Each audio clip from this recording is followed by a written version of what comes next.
नमस्कार, व्योम टीवी के इस लाइव सेगमेंट पेज में मैं उमेश श्रीमान आपका कतरास बाजार के पीछे लकड़का बस्ती में स्वागत करता हूँ।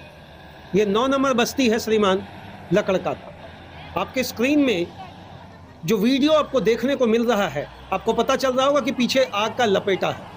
आग की लपेटें इतनी ऊंची उठ रही है कि श्रीमान लोग वहाँ दहशत में हैं। अब यह प्रश्न आकर उठता है कि जिस तरीके से यहाँ पर डोजरिंग कर उस आग के लपेटों को दबाने की कोशिश की जा रही है, उसको बुझाने की कोशिश की जा रही है, आखिर इसका क्या अंजाम होना है। 24 घंटे बीत गए तकरीबन।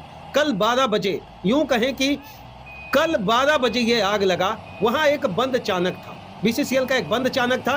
वो कैसे खुल गया, कैसे मुहाना में आग लगा, इसकी पुष्टि और जानकारी व्योम टीवी पर नहीं है श्रीमान। और अगर स्थानीय लोगों से इसकी बात जानने की कोशिश की गई, उन्होंने सीधा स्पष्ट तरीके से बताने का कोशिश किया, अवैध माइनिंग के कारण हो रहा।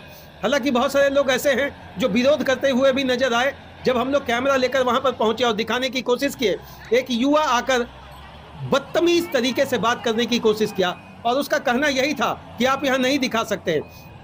हमने उसको समझाने की कोशिश की और हमने उसे कहा कि डंके की चोट पर दिखाएंगे, ज्यादा खुदखुदाओ मत।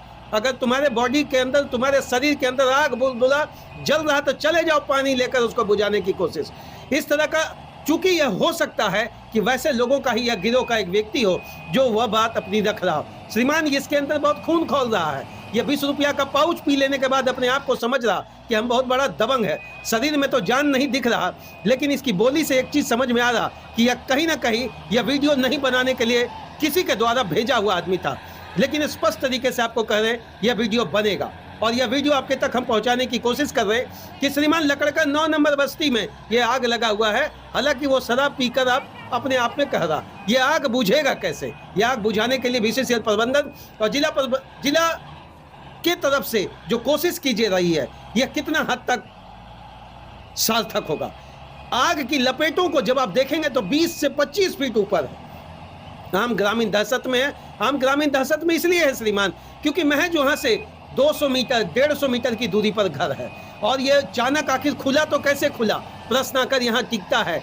जो ग्रामीण विरोध कर रहे हैं, जो ग्रामीण दहशत की, आसपास के ग्रामीणों ने यह बात की भी पुष्टि की कि हम लोग इससे लंबे समय से एप्लीकेशन दे रहे हैं, GM को उसकी सूचना दे रहे हैं, जिला प्रशासन के लोगों को इसको बताने की कोशिश कर रहे हैं। यहाँ तक कि स्थानीय थाना में भी यह बात कहकर बता रहे हैं कि श्रीमान यहाँ कुछ गड़बड़ चल रहा। लेकिन जब धू धू करके आग निकला तो श्रीमान अब इसको बुझाने वाला कौन।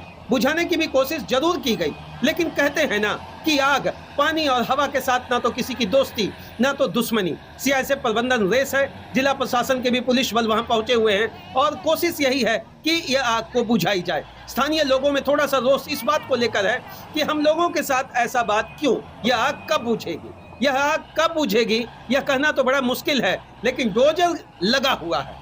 अब यह डोजर इसलिए लगा हुआ है कि जब ग्रामीण उग्र हो गए, ग्रामीण को मनाना मुश्किल हो गया, चारों तरफ से यह बात फैल गया।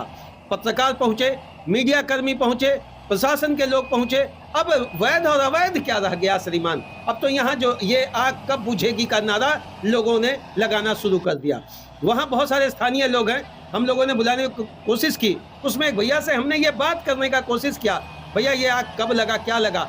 दबे स्वर में उन्होंने हर कुछ बताया, लेकिन एक बात आपको समझना पड़ेगा कि आखिर इसके पीछे का मंशा क्या है, कौन है यह धधकती आग का जिम्मेवार, कौन इस आग को बुझाएगा। समय रहते अगर इस तरह की घटनाओं पर अगर त्वरित कार्रवाई नहीं की जाए, समय रहते इस तरह की घटनाओं पर अगर प्रशासन रेस नहीं हुआ, तो आने वाला कोयलांचल का कुछ क्षेत्र ऐसा होगा जिसका नाम भूदशान रख देना पड़ेगा। श्रीमान, यह धधकती आग यह बतला रहा है, यह धधकती आग यह बतला रहा कि भविष्य के निधि से आप यहाँ से निकलना होगा।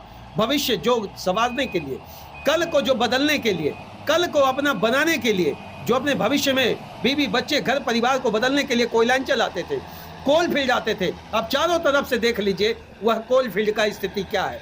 आउटसोर्सिंग कंपनियों का मनमाना रूप, जहां कल समतल मैदान था, जहां खेती होता था, आज वहां पर पहाड़ है। उससे कोई मुझे गुरेज नहीं श्रीमान। प्रशासन रेस है, प्रशासन रोकने की कोशिश में है, प्रशासन यथासंभव कोशिश एक चीज तो जरूर कर रहे हैं, लेकिन ग्रामीणों का कहना है इससे कितना कुछ हो पाएगा, कितना बदल पाएगा, कितना समीकरण होगा। बहन, बेटी, बहू और तमाम ग्रामीण वहां पर पहुंचे हैं। उनको एक डर सता रहा, कल रात हमने खाना नहीं बनाया, हो सकता है अभी भी ना बनाए, क्योंकि एक डर बना हुआ है कहीं ये आग किसी के घर में गोप न बन जाए। बीते वर्ष में आपको बता रहे हैं कि लकड़का में इस तरह का हादसा, श्रीमान जमींदोज घर हो गया था, जमींदोज घर हो गया था। और ऐसे बहुत सारी चीजें हैं और ऐसे सारे बहुत सारे सिस्टम हैं और ऐसे बहुत सारी क्रियाएं हैं जो लकड़का के अंतर्गत चल रहा, बोलने वाला कोई नहीं। स्थानीय नुमाइंदा, स्थानीय प्रशासन, स्थानीय बीसीसीएल कितना इसमें मुखरता के साथ अपनी बात कर पाएगा और कितना इसमें मुखर होकर इस आग को बुझाने में सक्षमता दिखा पाएगा। हालांकि अब आग पर थोड़ा बहुत काबू पा लिया गया है, लेकिन क्या यह आग लगा? अगर यह आग लगा तो कैसे लगा? अब प्रश्न आकर उठता है, अवैध कोयले की माइनिंग के द्वारा अगर ये मुहाना खोला गया तो हवा घुसा, और हवा जैसे ही वहां घुसा श्रीमान, किसी कोने से किस कारण से विस्फोट हुआ होगा अंदर, ये कहना बहुत मुश्किल है। चारों तरफ एक ही नजारा है, लोगों में अफरा तफरी तो नहीं कहेंगे, लेकिन कोशिश है कि सुधारा जाए। एप्लीकेशन लेकर लोग वहां खड़े थे, दिखाने की कोशिश कर रहे थे कि सर हम लोगों ने बहुत जगह एप्लीकेशन दिया। हमने कह दिया भैया इस तरह का एप्लीकेशन बहुत पड़ता है और वह धूल चाटता हुआ नजर आता है। चलिए बहरहाल जो कुछ भी हो, आगे का एक्सक्लूसिव रिपोर्ट आपको बताएंगे। तब तक के लिए धन्यवाद।